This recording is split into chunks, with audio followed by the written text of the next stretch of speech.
Hola, ¿qué tal? Buenos días, buenas tardes, buenas noches, dependiendo del horario en que estés revisando esta sesión de clases. Vamos a trabajar la siguiente sesión de Fundamentos de la Administración y vamos ahora a trabajar con nuestro gran autor Max Weber. La clase pasada estuvimos viendo otro autor en donde trabaja la situación de la administración científica y la administración moderna, ¿vale? Por lo tanto, vamos a hablar de Weber. ¿Quién era Weber? Bueno, Weber era un sociólogo histórico. Entonces, ¿qué tiene que ver con nosotros? Bueno, influyó mucho referente al proceso de la revolución industrial, en el cual recordemos que ya fue el proceso de la máquina y el hombre. Escribió algunas obras importantes referente a la revolución industrial, en el cual fueron publicadas entre 1920 a 1950. ¿Qué era lo que trata de hacer en esas obras que él expuso? Bueno, reflexionaba la parte administrativa socialmente. En ella, dice aquí, en ella reflexionaba no como gerente, sino como intelectual interesado sobre los problemas sociales y económicos con los que se enfrentaba la sociedad y las nuevas organizaciones. Te recuerdo, no era administrador, no era mercadólogo, pero al final vio los procesos sociales que tenemos en cuenta para tener dentro de una empresa. ¿Por qué sociales? Porque tenemos gente trabajando en este contexto administrativo. En el contexto administrativo, pues ustedes tienen que identificar cuáles son los aspectos positivos y negativos que tienen las personas. Por eso Max Weber, al ser un sociólogo que se preocupa por las conductas dentro de la sociedad, pues empieza a describir los procesos y los problemas sociales que se tienen con las mismas instituciones empresariales. Definió Max Weber una palabra clave: burocracia. La definió como un sistema formal de organización y administración, pensando para asegurar la eficiencia y la eficacia. Se trataba de una definición teórica, no real. Sabemos que burocracia en la actualidad es un proceso de clase social, pero en su momento hizo una definición como un sistema de organización. Recordemos que el sistema es un conjunto de la misma sociedad. Sí, la parte burocrática sí acaba siendo la parte social. Sin embargo, para Weber lo hizo como una estructura dentro del sistema. Y sabemos que en la actualidad burocracia es un proceso de clase social. En palabras del propio autor, el tipo ideal de burocracia es una construcción conceptual realizada a partir de ciertos elementos empíricos que se agrupan de forma lógica, precisa y constante, aunque en su pureza ideal no se encuentre nunca en la realidad. Esa es su definición de Max Weber. Un poquito lejano a lo que conocemos en la actualidad, pero así desarrolló este proceso. ¿Por qué trabajó la parte burocrática? Porque sabemos que el ser humano trabaja para satisfacer necesidades. En mis necesidades está la clase económica, está la clase de trabajo. Por ello, la burocracia la clasifica en situaciones sociales que me van a apoyar a trabajar dentro de la empresa. Para Max Weber, dice que la eficiencia en las organizaciones burocráticas se basa en 5 principios. Estos 5 principios son los que aborda Weber para trabajar la organización empresarial. Esa situación empresarial es la que sigue. 1. La autoridad formal de un jefe deriva de la posición jerárquica que posee en la organización. Eso es realidad. Si nos vamos a cuestiones jerárquicas, el de mayor rango va hasta arriba. Weber no iba tan mal en el proceso de desarrollo jerárquico. Sabía que la burocracia la formaba la cúpula y la estructuraba en su condición y su situación. Número 2. Las personas deben ocupar los puestos según su desempeño, no por su lugar en la sociedad, ni por sus relaciones personales. Ojo, debe de utilizar un puesto la persona según lo que desempeña o cómo lo desempeña. Es ahí donde vemos la parte que en ocasiones el dedazo, el padrinazo, el charrismo que se conoce en México. Por ser fulano, sutano, amigo, merengano, compadre de, te dan el puesto. No. Para Weber dice que la burocracia debe estar ordenada por lo que sabe hacer, no por los palancazos, no por las situaciones, no por el apoyo social de los demás, sino por lo que realmente debe de realizar. Número 3. Debe especificarse claramente al acceso a la autoridad formal y las responsabilidades laborales de cada puesto, así como sus relaciones con las demás posiciones de la organización. Ojo, aquí estamos hablando de especializaciones. ¿Te acuerdas que en algún momento eran los procesos que me definían mis autores anteriores? Es lo mismo, por la clasificación de responsabilidades y de trabajo, porque cada uno va a ser un lugar específico en esta casilla. Cada uno va a trabajar las condiciones específicas dependiendo de la condición. Número 4. La autoridad se ejerce con eficacia en una organización cuando las posiciones están ordenadas jerárquicamente, de modo que los empleados saben a quién le rinden cuentas y a quién no le rinden cuentas. Aquí, en la parte jerárquica, es que los empleados deben de identificar y saber quiénes son los que les pueden exigir, que al final son todos los jefes. Pero de todos los jefes a uno le tienes que reportar las condiciones, las problemáticas, las necesidades, las situaciones personales para poder trabajar. Y es aquí donde nosotros intervenimos para desarrollar que la jerarquización funciona dependiendo a sus condiciones. La número 5. Los gerentes deben crear un sistema bien definido de reglas, procedimientos y normas de operación uniforme para que puedan controlar el comportamiento de la organización. Esto no era nuevo, porque esto al final siempre va a existir una normatividad, una jerarquización, una indicación de lo que puedes y lo que no puedes hacer. En esas condiciones en las que el ser humano debe de estar condicionado con algo escrito, si no, sí lo aplica. Es aquí donde lo menciona un autor, especificar de las indicaciones que realizará de manera escrita, y lo dije en una clase. Estos 5 puntos son los que en algún proceso actual trabajamos dentro de la sociedad y dentro de las empresas. Un reglamento, un organigrama, responsabilidades, acciones de trabajo, todo eso lo aplicamos, es lo que estamos haciendo en la actualidad. Pero Max Weber en su época de los años 40 recuerda que cuando se hizo la transmutación de la revolución industrial no se tenía claro esto, porque todavía el hombre se manejaba a sus consideraciones, a sus necesidades, pero se tiene que adaptar por los cambios que debe de haber tanto en la máquina como en la empresa como en el empleado. Según Weber, aquellas organizaciones que implementaban sus 5 principios mejorarían el desempeño.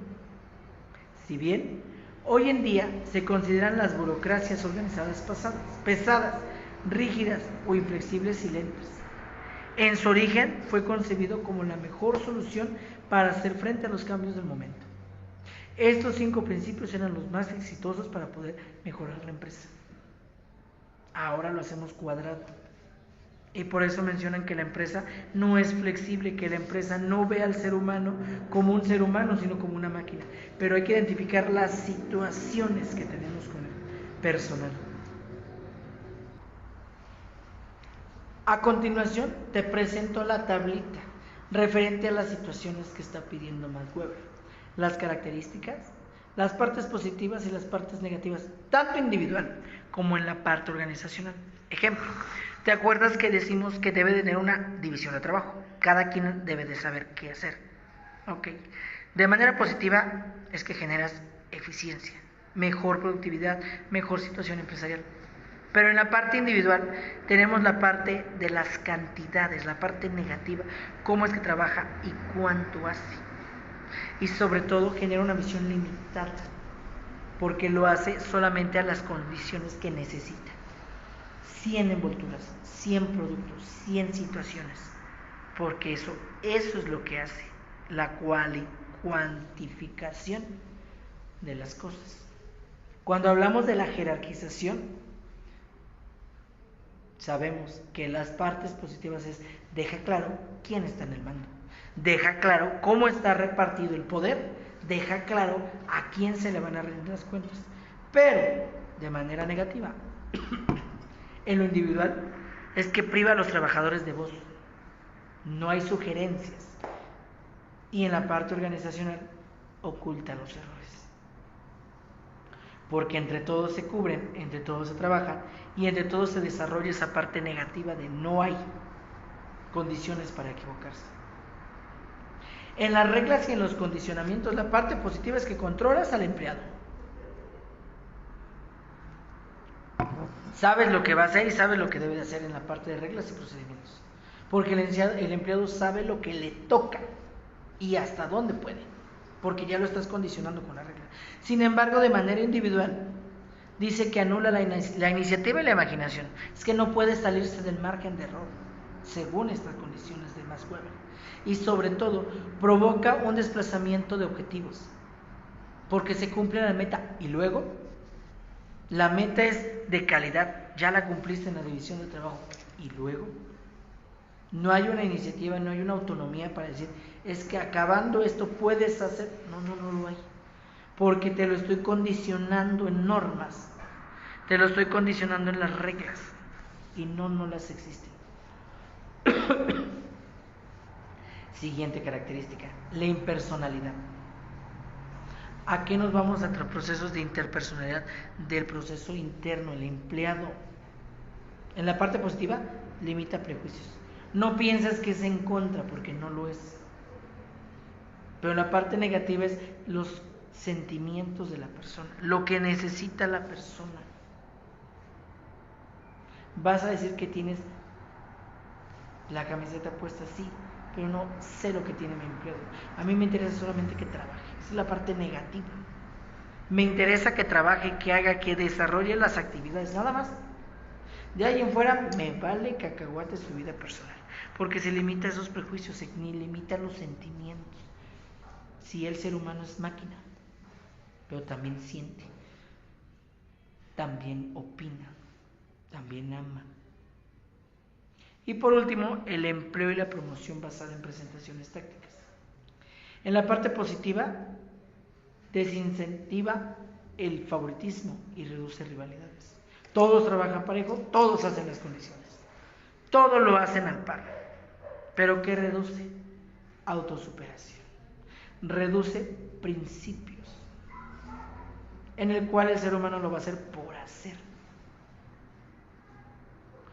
Porque al final es lo que me toca, porque al final es lo que hay, porque al final es lo que tengo que. Esa es la parte negativa. Y con ello estas condiciones pues me va a permitir modificar procesos.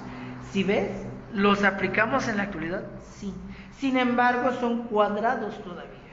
Cuadrados porque el ser humano tiende a trabajar en equipo. Cuadrados porque el ser humano sabe trabajar en equipo y individual. Sin embargo, lo condicionamos, lo limitamos, no lo hacemos crítico y le decimos quién manda. Así lo dice Max Weber.